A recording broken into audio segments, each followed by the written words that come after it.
She wakes to birdsong. For one merciful moment, the space between one breath and the next, she does not remember where she is. There is earth beneath her cheek, and the distant call of something winged, and the pale gray light of early morning pressing through the canopy. For that one moment it is almost peaceful. Then she remembers. She sits up slowly. Her body protests, every joint stiff, every muscle announcing itself. The sleep that took her had not been rest. It had been collapse, the kind that comes not from peace, but from a body that has simply run out of the energy required to remain conscious. Her eyes are dry and tight from crying she does not remember doing. Her hands, curled in her lap, are still trembling slightly, the way hands tremble long after the thing that frightened them is gone.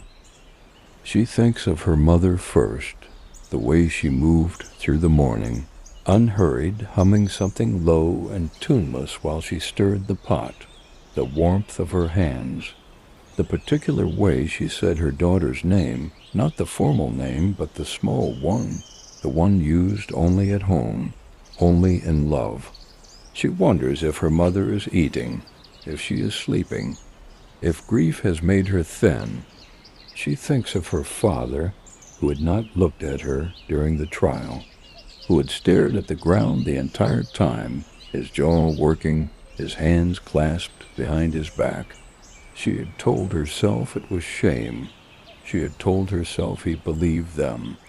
It was easier than the alternative, that he knew the truth and had looked away anyway, because the truth was the more dangerous thing to hold. She thinks of her younger brother who had tried to follow when they took her, who had to be physically restrained, who had screamed her name until she could no longer hear it.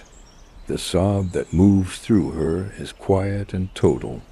She presses the back of her hand to her mouth and breathes through it.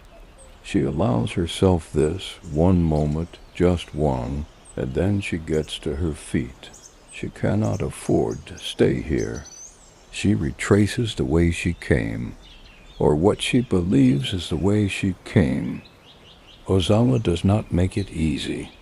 The undergrowth looks the same in every direction, the same density, the same quality of filtered half-light, the same trunks rising into the same canopy.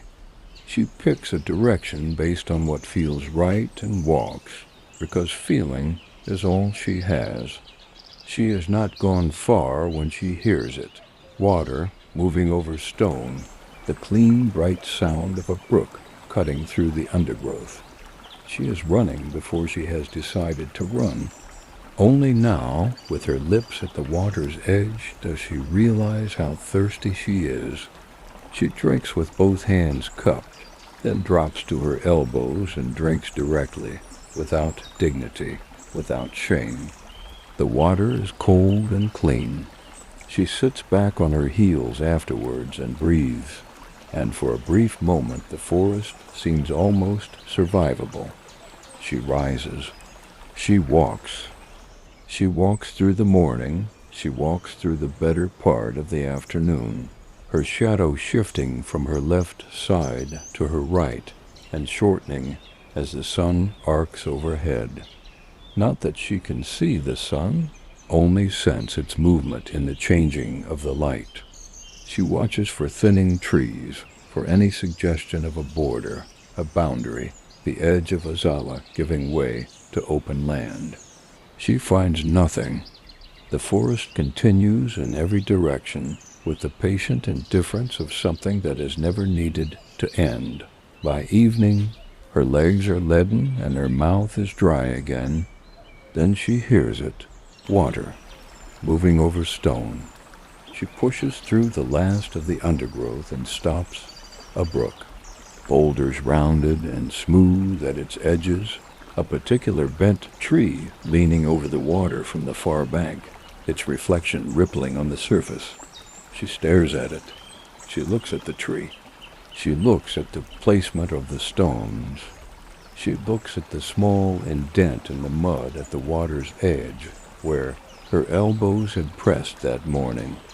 She has walked an entire day in a circle. The understanding does not arrive all at once. It seeps in slowly, the way water seeps into cloth. First the edges, then the middle, until the whole thing is soaked through. She has not moved. She has been moving all day, and she has not moved at all. Ozala has let her walk and brought her back to the same place, the way a mother returns a wandering child to the yard, except there is nothing maternal in it. It is simply what the forest does. It keeps what enters it. Her legs stop holding her. She sits heavily on one of the boulders at the water's edge, her hands limp in her lap, her eyes on the brook without seeing it. She does not cry. She has gone somewhere beyond crying, a flat, gray country with no landmarks. She does not know how long she sits there. The light continues to change. The water continues to move. She does not. She becomes aware of them the way one becomes aware of a sound that has been present for some time before the mind decides to register it. 2 lionesses, standing at the tree line across the brook, watching her with the still, yellow patience of things that are not in a hurry. They do not advance. They do not retreat. Their eyes move once, twice, to something behind her, a glance so casual, so practiced, that it takes her a moment to understand what it means. She turns. The male is coming through the trees. He moves the way powerful things move when they have never had reason to rush.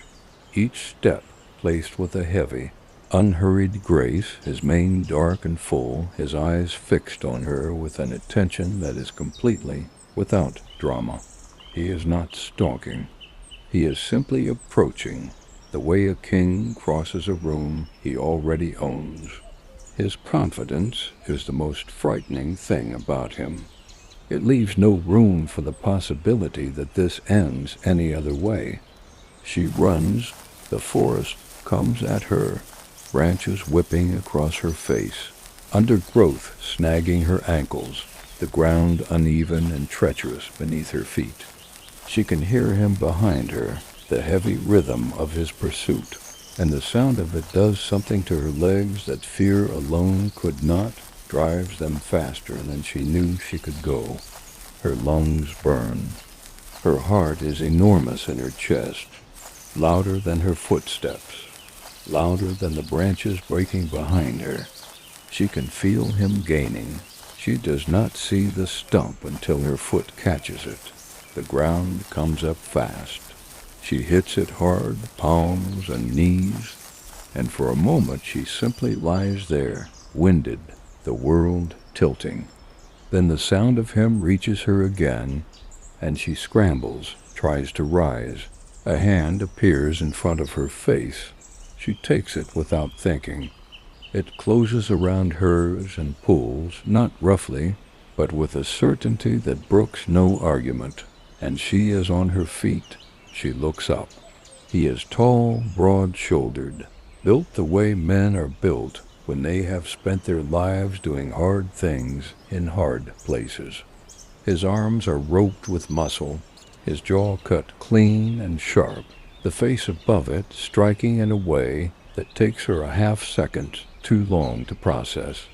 He looks at her with eyes that are black as the forest at its deepest, not dark brown, not dark gray, but black, and as cold as still water before dawn. She stares at him.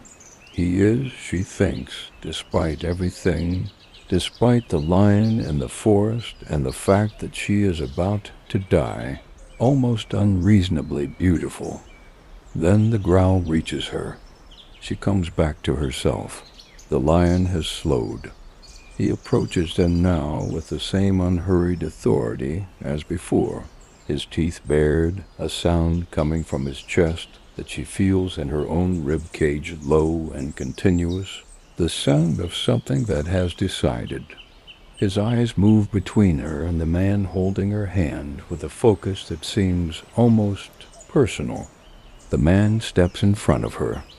His grip on her hand releases and he places her firmly behind him with a single motion, not urgent, not rough, but absolute. A hand pressed briefly to her shoulder that says stay more clearly than words. Then he speaks. She does not know the tongue. It is not any language she has heard at the market or in the priest's incantations or in the old songs the women sing at harvest. It is older than all of those. She feels its age the way one feels the age of deep water, not by seeing the bottom, but by understanding that there is no bottom to see. He speaks only a few words, his voice low, unhurried, carrying none of the fear that is still moving through her in waves. The lion stops, not gradually, not reluctantly. He simply stops the way a fire stops when the air is taken from it. The growl dies. His lips close over his teeth.